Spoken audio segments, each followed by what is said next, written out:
G'day and welcome to the Ball Boys Fantasy Basketball Podcast. Today we're going to be going through all 15 teams in the Western Conference, talking about who they've lost, who they've added, and if there are any fantasy basketball winners and losers to talk about. Let's go! Jordan open, Chicago with the lead! Bryant to Shaq! Not a game. We talking about practice. LeBron James with no regard for human life. Irresponsible! Back out to Allen. His three-pointer. Bang! Curry for three. Wow! Unbelievable! Making it rain in New York. We the North are now we the champions. Not the destination, it's the journey. Mamba out. G'day and welcome again to the Ball Boys Fantasy Basketball Podcast. I'm your host, Mitch Casey, and you can find me on Twitter at Ball Boys Fantasy. Today, like we said at the top here, we're going to go through all 15 teams in the Western Conference. We've already done the 15 teams in the Eastern Conference, so if you haven't already, guys, go and check that video out on YouTube or on wherever you get your podcast and come back to this one after you have done so, or you can do it the other way around, doesn't really matter. So today, similar to that one, we're going to go through all 15 teams. We're talking about it's a bit of a revision on, what happened in free agency, what happened in the draft, all the trades that went down, and breaking down from a fantasy basketball perspective, the winners and losers, who's going to see an increase in value and who might see a dip in value coming into the next season. So this is the beginning of our preseason for the 2023-24 fantasy basketball season. So I'm hyped. We're getting back into it. Let's get into it straight away. Make sure you guys are subscribed and like the video if you haven't already. So let's start off from the top. Going alphabetically, we're going to Dallas. Now, Dallas, obviously, they had a pretty busy offseason. So in terms of their comings and goings, they lost Reggie Bullock, Justin Holiday, and potentially Christian Wood. I'm not 100% sure. He's not signed by any team at the moment. I don't think Dallas is going to be re-signing him. So I put him in here. I don't think he's going to be coming back to this team, but he could. He is obviously still unsigned. They added in Grant Williams, Seth Curry, Rashawn Holmes, Derek Lively. They drafted in the draft, and Olivia Maxence Prosper. I think is how you spell that one or pronounce that one. Correct me if I'm incorrect there. So I think there's obviously a lot of shuffling around here. None of the huge pieces obviously moved. Luka and Kyrie are still obviously there. So in terms of winners, I think potentially we could see Rashawn Holmes, the return of Rashawn Holmes, come back into fantasy relevance. Now, to what capacity remains to be seen a little bit here, because it's not as though he's coming into this team and I think just running away with a 35-minute-a-night role and dominating, putting up top 60 numbers, which I think we've seen him do in the past. But it definitely is better for him being behind a Domantas Sabonis. He could potentially be the starting center on this team. You do still have Maxi Kleber, Dwight Powell, JaVale McGee on this team, who, especially those first two, Maxi Kleber and Dwight Powell, do still get a few minutes. You've drafted a Derek Lively, who is a big shot-blocking center, who does potentially have some range after the three-point line, who is probably their future at that center spot. But for this season, I think my bet would be Rashawn Holmes is the starting guy there at the moment, but it's far from confirmed. So I think based on where he was, it's definitely he's a winner, but I'm not locking him in to be sort of the starter or anything like that. So at this stage, he's definitely no more than a late round flyer at this point, but one for us to monitor as a bit of a position battle over the preseason. I think Maxi Kleber, Dwight Powell, JaVale McGee, they're all losers just with an extra couple of centers coming into this team. Despite, obviously, Christian Wood going, you've got Rashawn Holmes and Derek Lively coming in. So when they potentially could have seen an increase in minutes, they haven't. So I think that is fair to say that they are losers. Let's move on to the next team. Denver, a little bit more simple with the Denver guys. They've lost Bruce Brown, Thomas Bryant, and Jeff Green. So Green and Brown, fairly decent rotation guys in that team. They've added in Justin Holiday. So I think a couple of minor winners in sort of maybe deeper leagues here, KCP and Christian Brown, I think are the guys who will benefit the most, especially Christian Brown. Displayed an ability in the playoffs and in their finals run to at least sort of be serviceable. He's not going to be a huge fantasy producer, so definitely deep teams only, in my opinion. But KCP had stretches where he was a fantasy relevant player in standard leagues last year. He could do the same again, but again, his upside is very limited and he gets his value a lot on efficiency, some steals, some threes, low turnovers. It's nothing super exciting in my opinion, so I still think it's going to be much the same for Denver this season from a fantasy basketball point of view, so yeah, we won't spend too long talking about them. The next team here, Golden State Warriors. Now, they were also pretty busy. They obviously traded Jordan Poole, for Chris Paul, and they also lost Dante DiVincenzo and added in the aforementioned Chris Paul. They also added Dario Saric, Corey Joseph, and drafted Brandon Podziemski. Again, hopefully I've said that and pronounced that right. So when it comes to their rotation, a couple of big minutes guys coming out, potentially a couple of big minutes guys coming back in Chris Paul. So how does it all shake out from a fantasy basketball perspective? Now, I imagine that Chris Paul is going to be coming off the bench for this team. I don't think he will be starting. Now, I think he will still play a decent amount of minutes, and I think that he is going to be a guy that plays maybe the mid-20s, potentially high 20s in minutes, with their starting lineup being Steph Curry, Klay Thompson, Andrew Wiggins, Draymond Green, and Kevon Looney. Now, they could, if they wanted to, start Chris Paul and Steph Curry together and move Looney to the bench. I don't know if they're going to be doing that because I think it works well with him coming off the bench, and he and Draymond kind of overlap from a skill set point of view in terms of players who are good facilitators but not high usage scorers, reluctant three-point shooters as well. Chris Paul, especially in the last couple of seasons, and Draymond just through sheer talent and ability to shoot. So I still think they're going to keep that same starting lineup, but Chris Paul is going to be their sixth man off the bench. I also think that this potentially helps a Klay Thompson and a guy that I really like in Moses Mooney with Jordan Poole being moved on from this team. So I think that just by the usage that Poole provided, the shots that he took, Chris Paul's not going to step in and take that from a scoring and usage point of view. He will, steal some assists and things like that from, Steph Curry and some of those other guys. But in terms of points, I don't think he's going to affect them. So I think those are going to go more to Klay Thompson, Moses Moody, potentially Steph Curry and Wiggins as well. But I think Klay and Moody are the guys who are going to benefit the most. Very keen on Moses Moody, as I have been the last couple of years. I've had to be patient, but I think we could potentially see either this season or next season him to really step up and become that guy that might potentially eventually, supplant a Klay Thompson and those other guys as their shooting guard / small forward on this team. The losers, I think Chris Paul is a bit of a loser going from Phoenix to Golden State. Like I said, I expect him to come off the bench at this stage. I still think he's going to be playing decent minutes, but he is definitely trending down. He's a guy, 38, I want to say. I'll just double check that. But 38 years old. Look, I still think he's going to get his assists. He's going to get some decent enough steals, but the scoring is going to be low. He's not going to shoot many threes. Well, at least he hasn't in the past. Maybe in the Golden State system, he's encouraged to shoot more threes. Last year, he was the 32nd ranked player, scoring 14 points, 9 assists, 1.5 steals.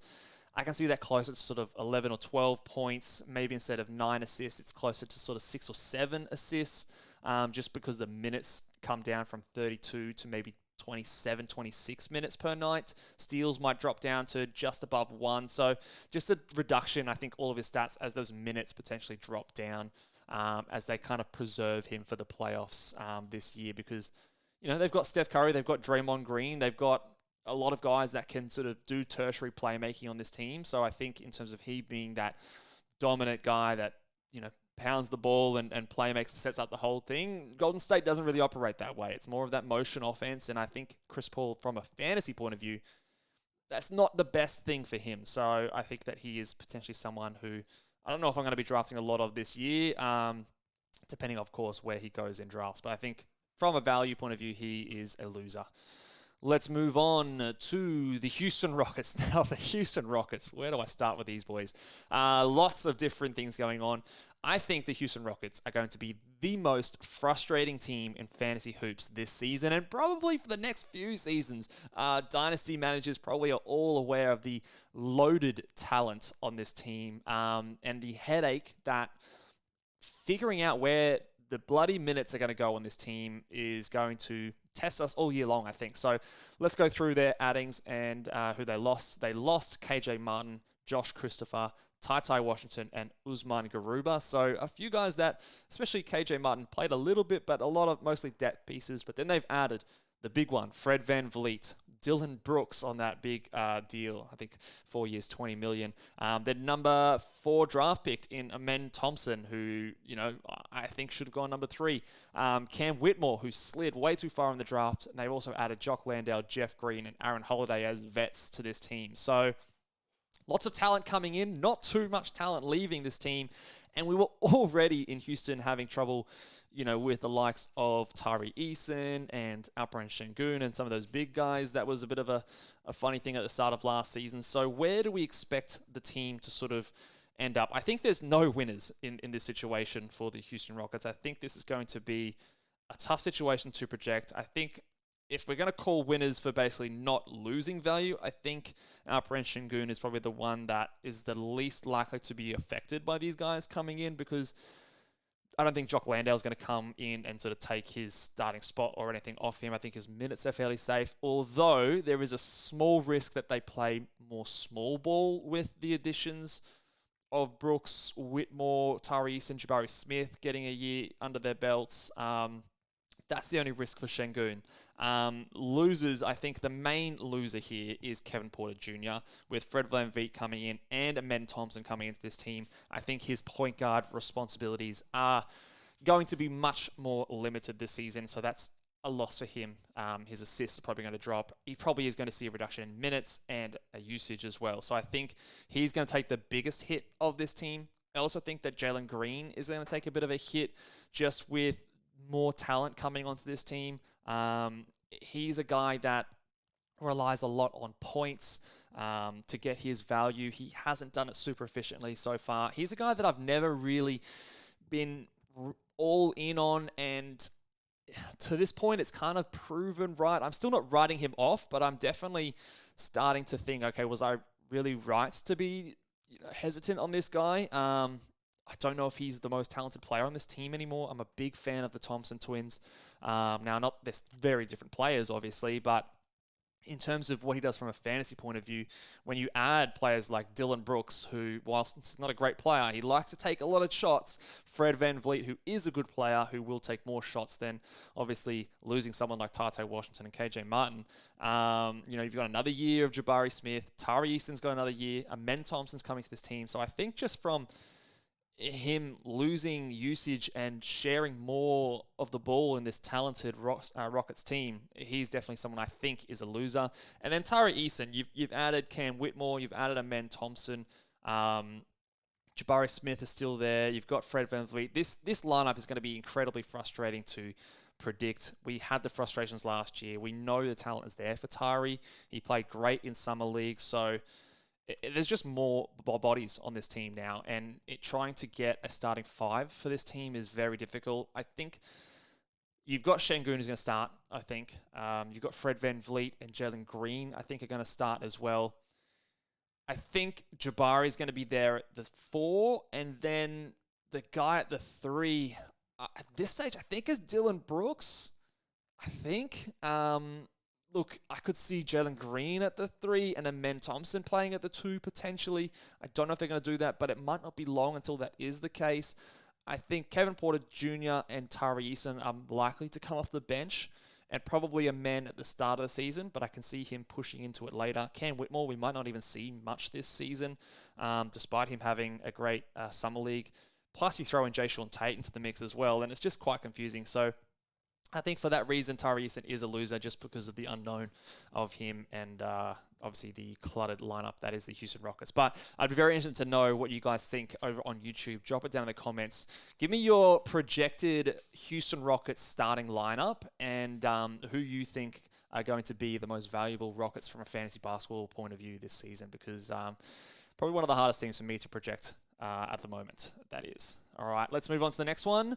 We have the LA Clippers going from very confusing to very straightforward. The Clippers, basically, they added KJ Martin from the Rockets, Kobe Brown, who they drafted, and lost Eric Gordon.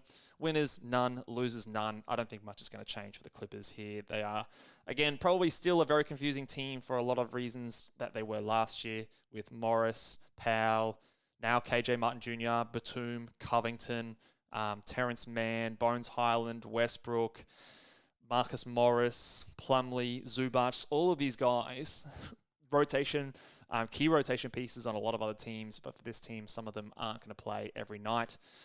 So I think you've got the two big guys in Paul George and Kawhi Leonard. The rest of these guys are going to be much tougher to rely on and predict moving forward this season. So not too much changing there from that point of view.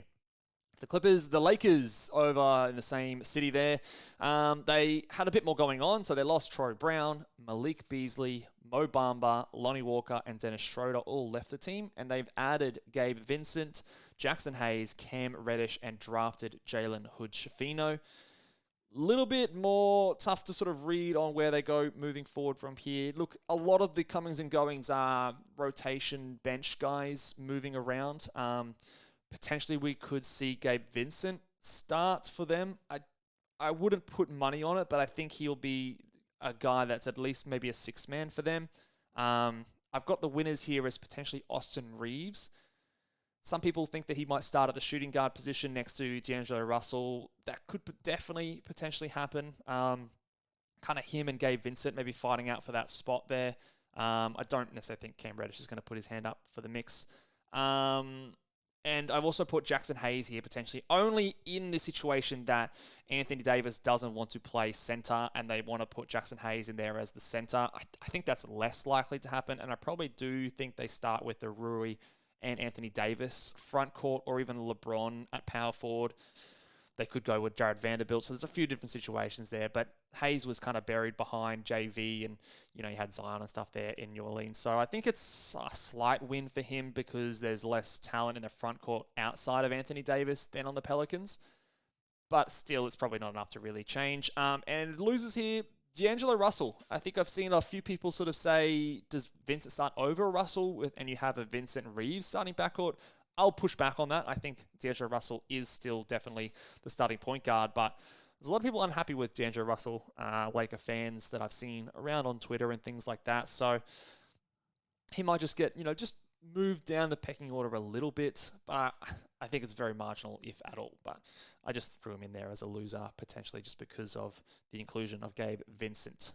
All right, next team, Memphis Grizzlies. Now, obviously, lost here Dylan Brooks and Tyus Jones. They also have the Ja Morant suspension for the first 25 games of the season, but he will be back, obviously. They've added and traded for my guy. Very sad to see him leave in Marcus Smart, Derrick Rose, and they drafted G.G. Jackson. So in terms of their rotation, I think at the start of the season, you'll see Marcus Smart start. You'll probably see, I want to say, Luke Kennard start at the shooting guard position, and Desmond Bane maybe at small forward. Maybe it's Jake LaRavia at small forward and Desmond Bane at the 2. That last position, that 5th position, is going to be a bit up in the air. But I think Desmond Bane, regardless, is a winner. You've lost Dylan Brooks. Okay, so I think that is the main reason there. Dylan Brooks took a lot of shots. He absorbed a lot of usage when he was out there, whereas I think they want that to be Desmond Bane, and especially early in the season, he's probably going to be the number 1 guy on offense, number 2 when Ja Morant comes back. So I think he's a slight winner, and I think the loser, when he is back, could potentially be a Ja Morant, just because Marcus Smart coming in instead of a Dylan Brooks. Now, you get a bump in usage, but you also probably get a hit in assists. So I think that Ja Morant, now he averaged, I think, career high last year, 8 assists per game. So I expect him more to be around that 6 to 7 range rather than over 8. So he averaged 8.1. The year before he was 6.7. The year before that, 7.4, 7.3. So I see him more closer to that. It's only 1 assist short, or 1.5 assists he might lose, but I see him more in that 6.5 to 7 assists range, not the 8 that he put up last year. So I still think he's going to average close to 30 points when he's back. So from that point of view, it's fine, but those assists are a big part of his value. They're his most valuable stat, actually. So if you see that drop, I think that's a slight hit to his value with Marcus Smart coming over from the Celtics. All right, let's move on to the next team here. Transitional work. Minnesota, another pretty boring team here. They lost Taurean Prince. They added Troy Brown Jr., Leonard Miller in the draft, and Shake Milton has come over. Winners, losers, I don't really see too much really changing over at Minnesota. I still think that this is Anthony Edwards' team. Be interesting to see how they go about the big man rotation with Towns and Gobert proving really to be a failure last year, it has to be said. So I think not much really changes for this team.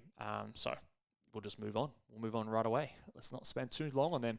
New Orleans Pelicans, again, pretty boring team. A lot of these guys around the middle here will be pretty boring. Josh Richardson, they lost, as well as Jackson Hayes, which we spoke about. And they've added Cody Zeller and Jordan Hawkins, who they drafted. Winners and losers, I don't see a major standout here. You could potentially sell me on Dyson Daniels being a bit of a winner, just because you've lost a couple of vets in you lost Josh Richardson, you've added Jordan Hawkins in, so there's kind of a wing guard spot kind of up for grabs, and he kind of moves up the pecking order, and I think I'm still a huge fan of Dyson Daniels and like what he does, so you could convince me that he's a bit of a winner, but not really enough to sort of affect standard leagues. That's more of a dynasty thing to focus on, so not too much going on there for standard leagues at this stage for the Pelicans, and all eyes is really just based on what's going to happen with Zion, and is he healthy? How much will he play this season moving forward? So we'll have to wait and see closer to the season for that. All right, let's move on to Oklahoma City now. They lost Dario Saric. They added Cason Wallace, and I put in here that they added Chet Holmgren. He was already on their team, but he's healthy now, and he will, fingers crossed, knock on wood, play big minutes this season. So he's going to be the biggest change to this team moving forward. I'm a big fan of Chet. I think he's going to, there's still going to be a lot of hype with him. Maybe not as much as there is in Victor Wembanyama. One of my hot takes this year is that Chet will be better in terms of fantasy than a Victor Wembanyama. I'm not sure how hot of a take that is, but I think Victor's draft is going to be, people are going to be drafting him more for the hype, whereas Chet, to be seen. But I think in terms of how that affects their lineup moving forward, I'll be interested to see if they want to play him starting at the 4 or at the 5. I think he's more of a 5, and they don't really have many 5s that play, next to him that are sort of, big bruises or anything like that. You've got Jalen Williams with the Y, Usman Garuba, who they got from the Rockets, and Jeremiah Robertson-Earl, who are your guys that play at the 5? I don't know how much you want to prioritize them versus just getting Jalen Williams and players like, who am I forgetting? Usman Jiang out there who can play that 4 and just get the talent onto the court, because I don't think those other guys really move the needle talent-wise. So I think he'll be a 5. I think your other starters are Josh Giddey and Shea, obviously, Jalen Williams, who I expect to start at power forward. The next one is kind of up for grabs. I've got Lou Dort in there for now, but I think that he could potentially be a bit of a loser with Cason Wallace coming in, Usman Jiang impressing in the Summer League as well. So I think you could see a situation where even Cason Wallace starts for this team. He is a good defensive guy. You can play Giddey and Shea next to a player like Cason Wallace because of their size. So I think you could see like a 3 guard and 2 big man, with Williams kind of being like a smaller wing kind of type guy in the power forward position. They could do a bunch of different things here, but I think Lou Dort is someone that will lose out. I don't think he's really a draftable player this season. Trey Mann, I think, also loses out. I think there's some reports that he wants out of this team because of the addition of Cason Wallace, so I think he loses out. And Poku is kind of being replaced by Chet Holmgren, and I think he is still injured and maybe injured for a fair chunk of this season as well. So I think he is someone who, whilst we had hopes for him at one point, I think we had to let Poku go at this stage because I think Williams and Chet are going to be their guys in the front court for the future. All right, let's move to the Phoenix Suns. Now, lots going on here for Phoenix. Obviously, the blockbuster move for them was getting Bradley Beal. They lost Chris Paul, Landry Shamet, Jock Landale, and Torrey Craig in the process.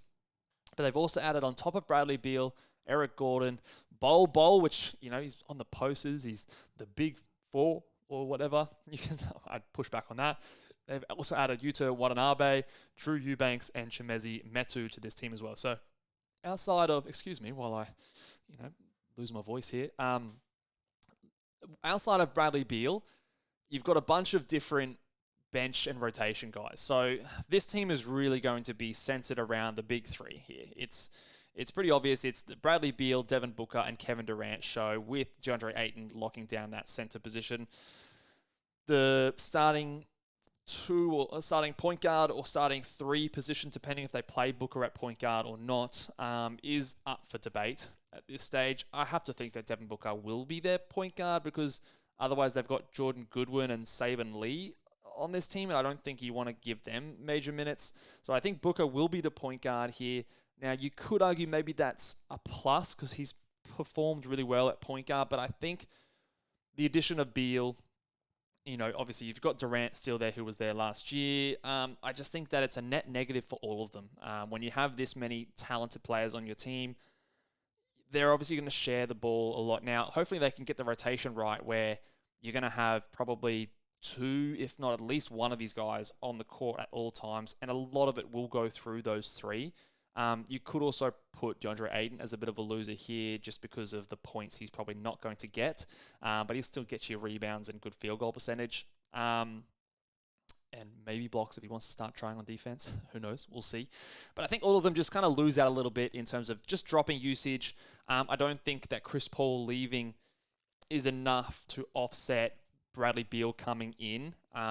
Maybe we see a spike in Booker's assists, a reduction in his points and free throw attempt rate.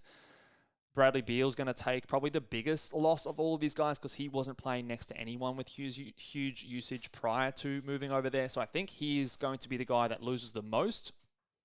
Kevin Durant always seems to be Kevin Durant no matter where he plays, and he's still done well in, like the Warriors in years past, but he's a little bit older than then. So I think it is, again, still just a little small negative for him, but he should still be Kevin Durant. And Booker, not quite as big of a hit than Beal, but I think all of them do lose slightly. And you could also throw in Ayton into that mix as well. All right, so moving on, Portland Trailblazers. Now, the big elephant in the room here, Damian Lillard requesting the trade. Hasn't been moved at time of recording, so if he is traded between me recording this and the podcast coming out, ignore everything I have to say here. But at this stage, I don't expect that to happen. I don't expect it to happen maybe even by the start of the season. It could drag on close to the trade deadline. They're not really getting great offers from a lot of teams out there at the moment, so I agree with that. I don't think you just move him for the sake of moving a star player because he says he wants out. You've got to get the good package back. So it could extend out for a long time, in my opinion. Drew Eubanks, they lost. Cam Reddish, they lost. They added Scoot Henderson, obviously picked 3 in the draft. And Chris Murray was also drafted late in the first round. Winners, I don't think there's really any winners here. I think the loser here is Anthony Simons at this stage. Now, if Lillard is traded and they don't get any more guards back, then Simons could be a bit of a winner. But at this stage, he's not going to be playing many point guard minutes because of the addition of Scoot Henderson. So he's really just there to shoot and space the floor. And when it comes to fantasy, that is somewhat valuable, but not as much as sort of also getting those assists that come along with playing some minutes at the point guard position, because Scoot is going to do a lot of that. I also think that you're going to see a step up from Shaedon Sharpe this year. So I think that Simons is a tricky one because we don't know what's going on with Damian Lillard, but I think he is definitely someone that even if Lillard is traded, maybe Simons is another one they look to trade as well. So I think all around he's a bit of a loser in this situation here. Now, Lillard will be Lillard. He I believe is, the consummate professional. He will do what the team asks of him. So he'll be there, in my opinion. I imagine if Lillard's still there, you might see Scoot come off the bench, maybe. Maybe Simons comes off the bench. I don't know. They might want to just get the reps in with Scoot and Lillard together. Lillard can at least space the floor. Scoot can put that rim pressure and help Dame. Who knows? I mean, I think Scoot is an amazing talent, so it wouldn't shock me if he just gets that starting position with talent alone. He's a bigger guy, and he guards bigger than his 6'2", I think, size. So I think he can play, next to other guards. So I wouldn't be shocked if he starts and Simons comes off the bench, further supporting my sort of Simons off the bench. And maybe Shaedon Sharpe also starts over maybe a Matisse Thybulle or a Nasir Little. So they could also be considered losers here. But it's all up in the air at this stage for Portland. So I don't think there's any clear winners with all their moves this season, but a lot of unknowns still to happen. Okay, last few teams here. Sacramento, pretty boring on this one here. They lost Chimezie Metu. They added Chris Duarte. Winners, no one. Losers, no one. They're basically going to roll back the same team. You might see Duarte in there a little bit more instead of maybe a Malik Monk. So you could say Monk is a slight loser, but I'd probably still put Malik Monk over him, and he was sort of fringe fantasy relevant anyway. So I don't think we have spent too much time on Sacramento. The next one, San Antonio. They obviously had the big addition of Victor Wembanyama in the draft. They only lost Keita Bates-Diop. Probably butchered that. But they also added campaign Reggie Bullock and Sidi Sissoko, drafted in the second round, who I quite like. So winners, there's not too many. I did put Zach Collins here as a bit of a winner, just because I think that it's been voiced by Victor Wembanyama and his representatives, and also I believe the San Antonio Spurs, that they want to protect Victor Wembanyama, especially in his rookie season, and play him less as a 5, more as a 4, more as a power forward. So to me, this helps Zach Collins kind of sustain the value that he had at the end of last season as the starting center. I'm not sure how many minutes he'll play. You've still got Charles Bassey there. I think they also have Dominic Barlow on a 2-way contract, who is also a potential 5 there. So I think Zach Collins can get minutes in the high 20s, which is enough for him definitely to have value in fantasy rosters. So I think for that reason and the importance of nurturing and protecting Victor Wembanyama in his first season, Zach Collins is a slight winner here. The biggest loser, in my opinion, here is Keldon Johnson, who, in my opinion, should come off the bench. And I think I've seen some comments about him being willing and accepting of coming off the bench for this team, which is a nice surprise. I thought he might be the kind of type that, demands that he stays starting. But in my opinion, you have Vassell, Sohan, Wembanyama, Zach Collins, and probably Trey Jones as your starting 5 there. So I think Keldon Johnson is that guy that loses out and moves into a bench role. Now, he might still get good usage off the bench and good minutes. It could even end up being a good thing for his value as long as he still maintains those minutes. That is the key there. But on the surface, he's a bit of a loser moving to a bench role. But it could easily be offset with a high usage in the second unit. So that's a little flag there at this moment. And then the Trey Jones thing, look, he's not locked in as a starting point guard of the future. He's serviceable. But the addition of Cameron Payne, you might see more of a minute split there between him. You've also got a few other guys in, Blake Wesley and Malachi Branham, who can do some things in terms of playmaking. So I just think it's less of a barren landscape at point guard at San Antonio than it was last year with the addition of Cam Payne, who I still actually quite like as sort of like that backup point guard who can play decent minutes there. So I think that Trey Jones is a bit of a loser here, and we won't see him being drafted as high as he was last year. All right, and the last team, the Utah Jazz, who have a little bit going on here, because they didn't lose too much, but they've added a fair bit compared to their roster last year. So they've lost Rudy Gay, and they've added John Collins in that trade. They drafted Taylor Hendricks, Keontae George, and Bryce Sensabaugh, and signed Omer Yurtseven as well from free agency. So you look at that, and they haven't lost too much in terms of rotation guys, and they've added a few guys that I think will definitely be in the rotation. The big names being John Collins and Taylor Hendricks, Keontae George. I think all of those guys get decent minutes straight off the bat here. And I think they're trying to push for a play-in spot. So the first loser I've got here is Walker Kessler. Now, from the early samples of podcasts, videos, articles that I'm seeing out from other fantasy analysts out there, a lot of people are getting quite high on Walker Kessler. I've seen him go as high as the end of the second round, which I cannot get behind. I think there's a real risk. I tweeted out the other day, there's a real risk of him being overhyped and overdrafted this season. He was great last year, and obviously has a great ranking when it comes to his fantasy basketball stats. I'm just bringing him up right now because of the blocks, because of the field goal percentage, the rebounds. He obviously was, I think, an all-time shot blocker in college with his insane block rate. And in 23 minutes, he was the 57th ranked player last year. But that, to me, is very misleading because he's given you value, insane value in blocks, great value in field goal percentage, rebounds, and also he doesn't turn the ball over, obviously. But I just want to caution people, and maybe I'm wrong in this because he could easily come out and put up a Robert Williams type season, but I just don't think it's guaranteed that he's going to see a massive increase in playing time.